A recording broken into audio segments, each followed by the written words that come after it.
नमस्कार, मैं हूं कुमार अनिल। जैसी कि उम्मीद थी, राहुल गांधी को संभल जाने नहीं दिया गया।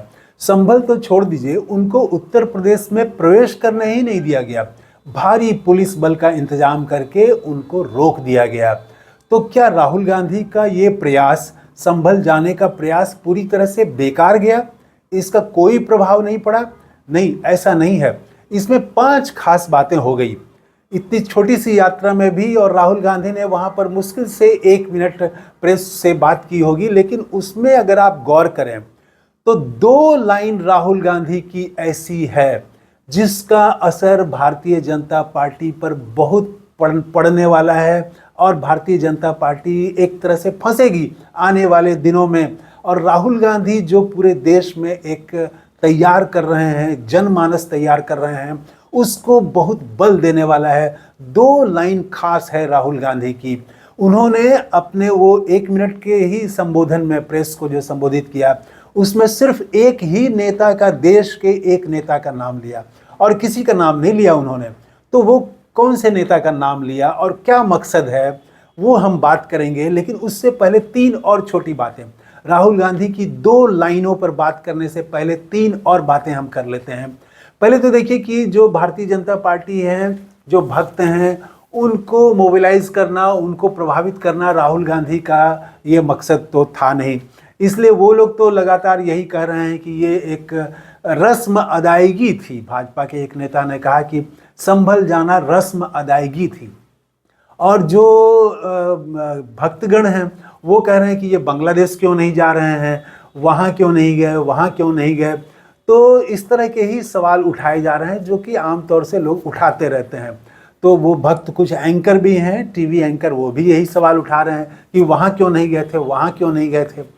तो इस पर कांग्रेस का जवाब आया है, ठीक ही जवाब आया है कि जहाँ पर प्रशासन कुछ कार्य करता हुआ दिखता है, जहाँ पीड़ित वर्ग को प्रशासन न्याय दे रहा है, वहाँ जाने की क्या ज़रूरत है। लेकिन जहाँ पर न्याय नहीं मिलता है, जहाँ के लोग न्याय मांग रहे हैं, जहाँ प्रशासन एक तरफा हो जाता है, अन्याय के पक्ष में खड़ा हो जाता है, वहाँ उनका जाना जरूरी है। कांग्रेस के नेताओं ने ये कहा। तो एक तो मान लीजिए कि ये भक्तों की बात है, इसको छोड़ दीजिए। जो 3 बातें कांग्रेस की तरफ से कही गई हैं, वो पहली बात तो ये कही गई कि ये भारतीय जनता पार्टी मोहब्बत से इतना डरती क्यों है, भाईचारे से इतना डरती क्यों है। संदेश यही देने के लिए जा रहे थे राहुल गांधी, उनको रोक दिया गया। पहली बात तो उन्होंने ये कही। प्रियंका गांधी ने एक सवाल उठाया कि अगर law and order Uttar Pradesh का इतना ही अच्छा है तो इनको क्यों रोक दिया गया, काहे नहीं जाने दिया गया इनको, क्या इससे क्या आफत आ जाती। राहुल गांधी जाते तो क्या उत्तर प्रदेश में कोई हंगामा हो जाता, कोई आफत आ जाती, प्रशासन के लिए कोई बहुत चुनौती बन जाते वो। तो क्या है, तो ये जो दावा है उनका कि सब कुछ ठीक है, लॉ एंड ऑर्डर बहुत अच्छा है, एकदम से मॉडल है, तो उस पर उन्होंने सवाल उठाया। और तीसरी बात ये कि जो छुपाने की कुछ कोशिश की जा रही है, ये सुप्रिया श्रीनेत ने कहा कि ये भारतीय जनता पार्टी हमेशा ऐसी करती रही है। उन्होंने लखीमपुर खीरी का याद दिलाया, फिर हाथरस याद दिलाया, उन्नाव का याद दिलाया कि इन सभी घटनाओं में प्रशासन का रुख जो था ऐसा ही था। विपक्षी दल के नेताओं को वहां जाने से रोका जा रहा था, और बाद में सब कुछ सामने आया कि किस तरह प्रशासन एक पक्ष को बचा रहा था और पीड़ितों के खिलाफ खड़ा था। तो क्या यहाँ भी ऐसा ही कुछ है जिसको प्रशासन छुपाने की कोशिश कर रहा है? सुप्रिया श्रीनेत ने ये सवाल किए। तो ये 3 बातें कांग्रेस की तरफ से आई।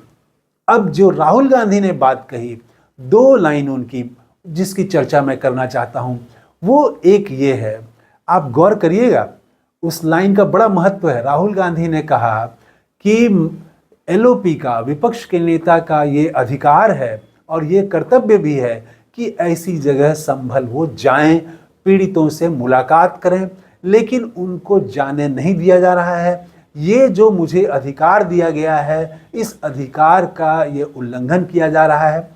इसके बाद उन्होंने एक लाइन कही कि मैंने कहा प्रशासन को कि मैं अकेला जाने को तैयार हूं, आप मुझे जाने दीजिए। मैं प्रशासन की गाड़ी में, पुलिस की गाड़ी में बैठ के जाने को तैयार हूं अकेला, तब भी मुझे जाने नहीं दिया जा रहा है। ये जो लाइन है, ये लाइन बहुत खास है इससे ये बात जा रहा है, देश में ये बात जा रही है कि प्रशासन कितना निरंकुश हो रहा है। वो इतना भी तैयार नहीं है कि वो अपनी गाड़ी में बैठा के ले जाए, तब तो कोई लॉ एंड ऑर्डर नहीं होगा। आप जो कह रहे हैं कि राजनीतिक लाभ उठाने की कोशिश होगी, वो भी नहीं होगा। प्रशासन उनको गाड़ी में बंद करके ले जाए, कोई देखेगा ही नहीं। कोई कारों का काफिला उनके साथ नहीं होगा, गाड़ियों का काफिला नहीं होगा, तो कोई राजनीतिक लाभ भी नहीं होगा। मीडिया को भी आप दूर रख सकते थे। तो ये जो लाइन कही राहुल गांधी ने कि मुझे अकेले भी जाने नहीं दिया जा रहा है, मैं पुलिस की गाड़ी में जाना चाहता था तो भी नहीं जाने दिया जा रहा है, ये वो कह के ये बताना चाहते हैं कि सत्ता कितनी निरंकुश हो गई है, सत्ता कितनी मनमानी कर रही है, सत्ता कितनी भेदभाव कर रही है। ये संदेश उन्होंने देने की कोशिश की। ये बात किसी को भी, आम आदमी को भी ये बात बहुत जचेगी कि भाई जब वो अकेले जाने को तैयार थे तो ले जाते, मिलवा देते। तो ये बहुत लॉजिकल बात भी कही उन्होंने। और ये भारतीय जनता पार्टी के खिलाफ में ऐसे ही चीज, अगर कुछ और चीजें रोज रोज जमा हो रही हैं। महाराष्ट्र के एक गांव में, वहां पर बैलेट पेपर से गांव वाले मतदान कर रहे थे अपने खर्चे पर, उनको नहीं करने दिया। ये सब चीजें धीरे धीरे जमा हो रही हैं। तो ये जो जमा हो रही हैं, ये ही भविष्य में जो है वो बड़े विक्षोभ का, आंदोलन का भी रूप ले सकता है। ऐसे ही बढ़ता है, लोगों का गुस्सा जो है वो बढ़ता है और सत्ता को लोग पहचानते हैं। वो उनकी आंखें खुलती हैं कि सत्ता क्या कर रही है। तो राहुल गांधी की पहली लाइन ये थी। दूसरी बात कि राहुल गांधी ने 1 मिनट के अपने संबोधन में संविधान दिखाया और सिर्फ देश के एक बड़े नेता का नाम लिया, वो लिया डॉक्टर अंबेडकर का। उन्होंने कहा कि ये नया इंडिया बन रहा है और ये नया इंडिया में अंबेडकर के संविधान को खत्म किया जा रहा है। अंबेडकर का संविधान खत्म करने के लिए नया इंडिया बनाया जा रहा है। अंबेडकर को उन्होंने जोड़ा। जो लोग समझते हैं कि सिर्फ ये मुसलमानों का मामला है और राहुल गांधी सिर्फ मुसलमानों के लिए जा रहे थे वहां पर, ऐसा नहीं है। वो जरूर ये है कि हर धर्म को, हर सबको जो है समानता का अधिकार है, सबको बराबरी का अधिकार हमारा संविधान देता है, सबको न्याय मांगने, न्याय पाने का हक देता है। तो उनके पक्ष में तो है ही, लेकिन इसको राहुल गांधी ने बहुत ही समझदारी से संविधान से जोड़ा कि बाबा साहब अंबेडकर के संविधान को ये लोग खत्म करना चाहते हैं, ये नया इंडिया ऐसा ही बनाना चाहते हैं। तो राहुल गांधी का जो राष्ट्रव्यापी अभियान है संविधान बचाने का, उससे अपने संभल यात्रा को उन्होंने जोड़ दिया। और तब जाहिर है कि उनका जो संविधान बचाओ अभियान है उसमें 90% लोग हैं, दलित हैं, आदिवासी हैं, पिछड़े हैं, अल्पसंख्यक हैं, गरीब हैं और जो जनरल कास्ट के लोग हैं उनके भी गरीब वर्ग, ये सब मिला के 90% लोग हो जाते हैं। तो वो जो 90% की लड़ाई, 90% की जो बात कर रहे हैं राहुल गांधी, कास्ट सेंसस की बात कर रहे हैं या 50% रिजर्वेशन खत्म करने की बात कर रहे हैं, उसकी सीमा को और बढ़ाने की बात कर रहे हैं, तो ये जो व्यापक लड़ाई है उसका पार्ट बना दिया राहुल गांधी ने संभल यात्रा को। डॉक्टर अंबेडकर का नाम लेके जैसे ही उन्होंने संविधान की प्रति दिखाई और डॉक्टर अंबेडकर का नाम लिया, तो वो जोड़ लिया अपने से व्यापक दलित समुदाय को, व्यापक पिछड़े समुदाय को भी, अपने पूरे अभियान से जो लोग जुड़ रहे हैं उनको सबको जोड़ लिया। तो संभल की यात्रा ये बेकार नहीं गई। ऐसे अभी तो संविधान पर चर्चा ही होने वाली है, तो खैर उसमें तो क्या बातें होंगी और भारतीय जनता पार्टी को इससे बहुत फर्क नहीं पड़ता है। राहुल गांधी जो ये सब बात बोलेंगे तो वो कुछ का कुछ वहाँ पर जवाब दे सकते हैं, लेकिन असली बात जो है वो, असली लड़ाई, असली संघर्ष, वो विचारधारात्मक संघर्ष जनता के लिए लड़ी जा रही है कि जनता को अपने पाले में हम करें, जनता को संविधान के लिए तैयार करें। दूसरा पक्ष जो है वो जनता को वो ध्रुवीकरण की राजनीति में ले जाना चाहता है।